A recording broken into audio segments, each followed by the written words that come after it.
Sir ಈ ಕಾಯಿಲೆ ಬಗ್ಗೆ ಎಷ್ಟೋ ಜನಕ್ಕೆ ಮಾಹಿತಿ ಇಲ್ಲ, ಕರೆಕ್ಟಾ ಸರ್? ಎಸ್. ಹಾಂ ಸರ್. ಈಗ ನೋಡಿ, ಒಂದು ಕತೆ ಹೇಳ್ತೀನಿ. ಹಾಂ ಸರ್. ಟ್ರೂ ಸ್ಟೋರಿ ಅಂದರೆ ನಿಜವಾದ ಕತೆ ಅದು. ಅವ್ರ ಹೆಸರು ರವಿಕುಮಾರ್ ಅಂತ. ಹಾಂ ಸರ್. ಈಗ ಬಹುಶಃ 60 ವರ್ಷ ಆಗಿರ್ಬೋದು, 58 ವರ್ಷ ಆಗಿರ್ಬೋದು. ಸುಮಾರು 2017ರಲ್ಲಿ ಅವ್ರದ್ದು ಹೇಳ್ತೀನಿ. ಯಾವಾಗಲೂ ಟೆಲಿಫೋನ್ ಮಾಡ್ತಾ ಇರುತ್ತೆ. ಯಾಕಂದ್ರೆ ನಾನು ಕೆಲವೆಲ್ಲ ಕ್ರಾನಿಕ್ ಡಿಸೀಸ್ ನಂಬರ್ ಸೇವ್ ಮಾಡ್ಕೊಂಡಿದ್ದೆ. ಹಾಂ ಸರ್. ಬಟ್ ನಾನು ಅಂದ್ಕೊಂಡೆ ಎಲ್ಲೋ ನಮ್ಮ ಡಾಕ್ಟರ್ಸ್ ತೊಗೊಳ್ತಾ ಇರ್ಬೋದು ಟ್ರೀಟ್ಮೆಂಟ್ ಅಂದ್ಕೊಂಡು ನಾನು ನೆಗ್ಲೆಕ್ಟ್ ಮಾಡಿದೆ. ಒಂದು ಫೈನ್ ಡೇ ಆಫೀಸಲ್ಲಿ ನೋಡ್ತೀನಿ, ನೀವು ಹೇಳಿದ್ರಾಗಲೇ ಜೀವಂತ ಶವ. ಇದು ಶವ ಇದ್ದಂಗಿಲ್ಲ, ಜೀವಂತ ಬಾಡಿ. ಇದು ಏನೋ ಅದೇ ಶವನೇ ಹೇಳ್ಬೋದು. ಅವ್ರ ಹೆಂಡತಿ ಇಟ್ಕೊಂಡಿದ್ದಾರೆ, ಇನ್ನೊಂದು ಕಡೆ ಅವ್ರ ಬ್ರದರ್ ಯಾರೋ ಇಟ್ಕೊಂಡಿದ್ದಾರೆ ಅಂತ ಕಾಣುತ್ತೆ.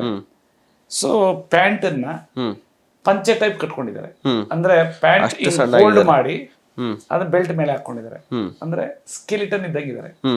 ಸೊ ನಾನು ನಮ್ಮ ಹೆಸರು ರವಿ, ನಿಮ್ಮ ನಂಬರು ನಾನು 2 ದಿವಸ. ಹಾಂ ಸರ್, ನಾವು ಮಂಡ್ಯದವರು, ನಾವು ಬರೋಕ್ಕಾಗೋದಿಲ್ಲ.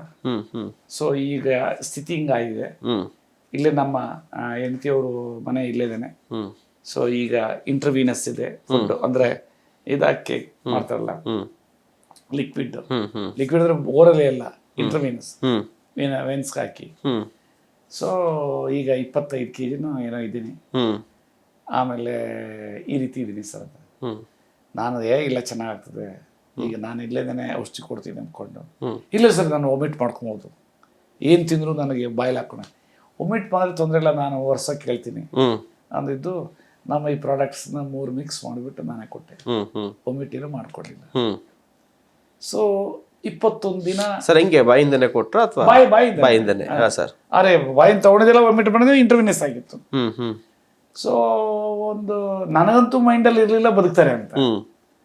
ಸೊ 21 ದಿನ ಅವರು ಏನೂ ಬರಲಿಲ್ಲ ನನಗೆ, ಕಾಲು ಎಲ್ಲ ಮೇಲಕ್ಕೆ ಹೋಗ್ಬಿಟ್ಟಿದ್ದಾರೆ ಅಂತ ನಾನು ಅಂದ್ಕೊಂಡೆ.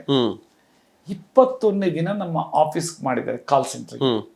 ಸರ್ ಮಟನ್ ಸೂಪ್ ಕುಡಿಬೋದಾ ಅಂತ ಕೇಳಿದ್ರು. ನನ್ನ ಹತ್ರ ಬಂದ್ರೆ ಬೇಗ ಮೇಲಕ್ಕೆ ಹೋಗಿದ್ರೆ ಕುಡಿ ಅಂತ ಹೇಳ್ರಿ ಅಂತ ಹೇಳಿದೆ. ಅಂದ್ರೆ 1 ವಾರಕ್ಕೆ ಊಟ ಮಾಡಕ್ ಹಿಡಿದಿದ್ದಾರೆ. ನಾನು ಹೇಳ್ದಲ್ಲ, ಊಟ ಅಂತ ತಕ್ಷಣ ಅದು ಮಂಡ್ಯದವ್ರು ಅಂದ್ರೆ ನಾನ್ ವೆಜ್ ನಂಬರ್ 1. ಸೊ ನಾನಂದ್ರೆ ಮೇಲೆ ಕೊಟ್ಟೋಗ್ತಾರೆ ಅಂತ ಹೇಳು ಮಾಡಿದ್ರೆ ಅಂತ. ಅದು ಒಂದು ಸೀನ್ರಿ ಹೇಳ್ತೀನಿ. ಇನ್ನೊಂದು ಸೀನ್ರಿ ಹೇಳ್ತೀನಿ. ಸಮ್ ಬಾನು ಅಂತ ಲೇಡಿ ಅವರು, ಸಮ್ 58-60 year old, ಹಾಸನ್ ಕಡೆಯವರು. ಹಾಸನ್ ಹಾಸ್ಪಿಟ್ಲಲ್ಲಿ ಹೇಳಿದ್ದಾರೆ ಇವರಿಗೆ ಪ್ಯಾಂಕ್ರೆಟಿಸ್ ಇರೋದು, ಇನ್ನು ಉಳಿಯಲ್ಲ, ಎಲ್ಲೂ ಇದಕ್ಕೆ ಸೊಲ್ಯೂಷನ್ ಇಲ್ಲ ಅಂತ. ಅವರು ಭಯಂಕರ ಪೇಯ್ನು. ಇಡೀ ಫ್ಯಾಮಿಲಿ ಮೆಂಬರ್ಸ್ ಟೆಂಪೋ ಟ್ರಾವೆಲ್ ಮಾಡ್ಕೊಂಡು ಡೈರೆಕ್ಟಾಗಿ ಬಂದ್ಬಿಟ್ಟಿದ್ದಾರೆ ಇಲ್ಲಿಗೆ, ನಮ್ಮಲ್ಲಿ ಟ್ರೀಟ್ಮೆಂಟ್ ಇದೆ ಅಂತ. ಅವರು ಡಾಕ್ಯುಮೆಂಟ್ ಮಾಡಿದ್ದಾರೆ. ಜಸ್ಟ್ 10 daysಗೆನೆ 600+ ಲೈಪೇಸ್, ಅಮೈಲೇಸ್ ನಾರ್ಮಲ್ ಆಗ್ಬಿಟ್ಟಿದೆ. ಲೈಪೇಸ್ ಅವ್ರ ಹತ್ರ ರಿಪೋರ್ಟ್ ಇರಲಿಲ್ಲ, ಅಮೈಲೇಸ್ ಅಷ್ಟು ಚೆನ್ನಾಗಾದ್ರು. ಇನ್ನೊಂದು ಸೀನ್ರಿ ಹೇಳ್ತೀನಿ.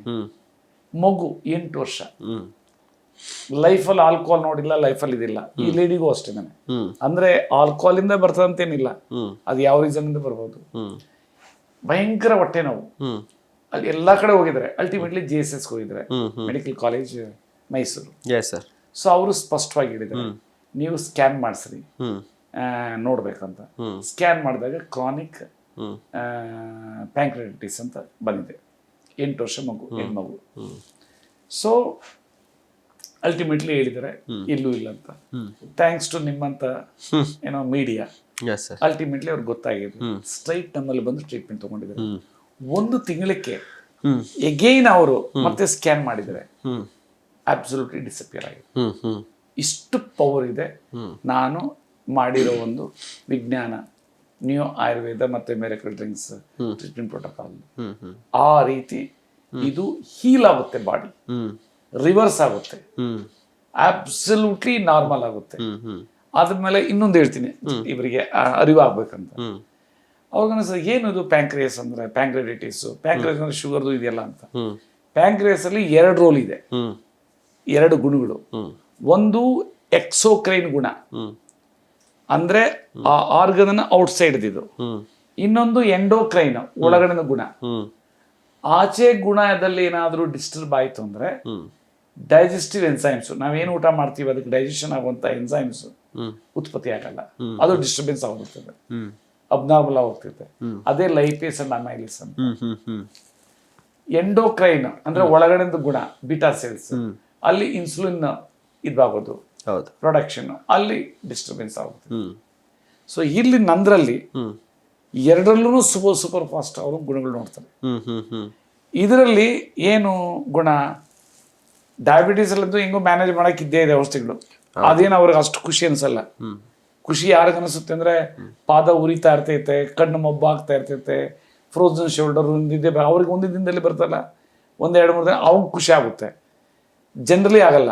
ಇಲ್ಲಿ ಹೊಟ್ಟೆ ನೋವಿಂದ ನರಳ್ತಾ ಇರೋರು, ಊಟ ಮಾಡಕ್ಕಾಗದೇ ಇರೋರು 3 ದಿನಕ್ಕೇನೆ ನರಳಿಂದ ಆಚೆ ಬರ್ತಾರೆ ಮತ್ತು ಊಟ ಮಾಡ್ತಾರೆ ಅಂದ್ರೆ ಅದಕ್ಕೇನಾಗ್ತದೆ, ದೇ ಆರ್ ವೆರಿ ಹ್ಯಾಪಿ. ಆ ರೀತಿ ಇದು ಇಲ್ಲಿ ಗುಣ ಆಗುತ್ತೆ.